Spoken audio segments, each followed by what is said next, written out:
नमस्कार, स्वागत है खास कार्यक्रम बयानवीर में, जहां आपको दिखाएंगे वो नेताओं के बयान जिनसे सियासी गलियारों में मचता है तहलका, आता है भूचाल। सबसे पहले बयानवीर में बात करेंगे कांग्रेस प्रवक्ता सुप्रिया श्रीनेत की, जिन्होंने कहा हमारे देश में सेना का सम्मान सर्वोच्च है। हमारा देश बार बार सेना के प्रति कृतज्ञता दर्शाता है और हमारे सैनिकों का आदर पूरे देश में है। लेकिन बीजेपी लगातार सेना और सैनिकों के प्रति ऐसी अपमानजनक बातें इसलिए कहती क्योंकि इनकी रगों में बलिदान का नहीं, मुखबिरी का खून है। सुनिए।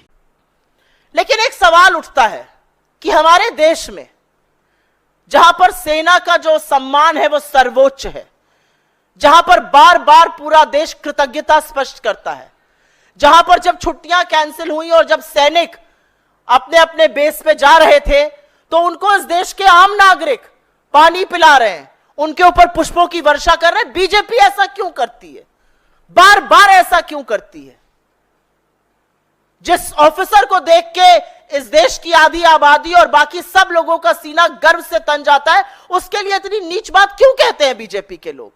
जिस सेना के चलते हमारा गर्व से सिर ऊंचा रहता है, हमारा इकबाल बुलंद रहता है, उस सेना को कहना कि वो चरण में नतमस्तक है मोदी जी के, ऐसा वो क्यों करते हैं?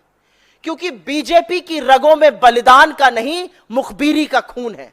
क्योंकि बीजेपी बार बार सेना का अपमान इसलिए करती है क्योंकि बीजेपी ने आजादी के आंदोलन में कोई भूमिका नहीं निभाई थी, कोई बलिदान नहीं दिया था। बीजेपी ऐसा इसलिए करती है क्योंकि उन्होंने मोदी जी से सीखा है।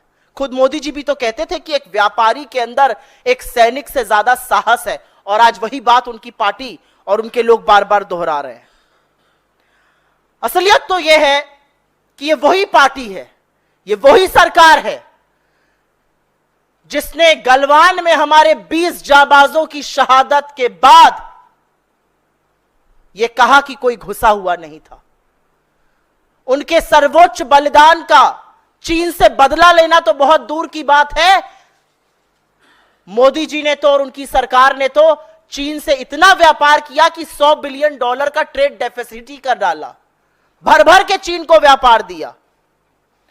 लेकिन अब जो दो वक्तव्य हमने सुने, एक जगदीश देवड़ा उप मुख्यमंत्री जो कहते हैं कि भारतीय सेना और हर सैनिक नरेंद्र मोदी के चरणों में नतमस्तक है, और दूसरी जो महाजलील और जाहिल बात मंत्री विजय शाह ने कही है, इससे पानी सिर के ऊपर जा चुका है। और यह देश अपनी सेना का अपमान, अपनी सेना का तिरस्कार होते हुए देखकर मूक दर्शक नहीं बने रहेगा।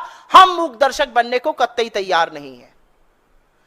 और मेरी इस मंच से एक मांग है, अगर नरेंद्र मोदी जी के मन में सेना के लिए लेश मात्र भी इज्जत है, रंच मात्र भी सम्मान है, तो वो तुरंत इन दोनों लोगों को बर्खास्त करें, इनको तुरंत मार्चिंग ऑर्डर्स दिए जाए। इनको सरकार में बने रहने का कोई हक नहीं है, वरना इसको नरेंद्र मोदी जी की मौन स्वीकृति और उनका पूरा पूरा संरक्षण माना जाएगा। और अब बयानवीर में बात करेंगे क्षत्रिय कर्णी सेना परिवार के राष्ट्रीय अध्यक्ष राज शेखावत की, जिन्होंने अपने एक्स हैंडल पर पोस्ट कर कहा, जल्द ही राजस्थान सांसद हनुमान बेनीवाल को आक्रामक जवाब दिया जाएगा। तारीख, समय और स्थल घोषित किया जाएगा। सभी कर्णी सैनिक तैयार हैं।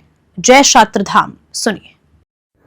जय छात्रधर्म, वीर भोग्या वसुंधरा, धर्मो रक्षति रक्षिता। हमारे पूर्वजों एवं छत्राणियों पर एक बार फिर अभद्र टिप्पणी की गई है, और वो भी जननायक द्वारा, राजस्थान के सांसद हनुमान बेनीवाल द्वारा यह अभद्र टिप्पणी की गई है।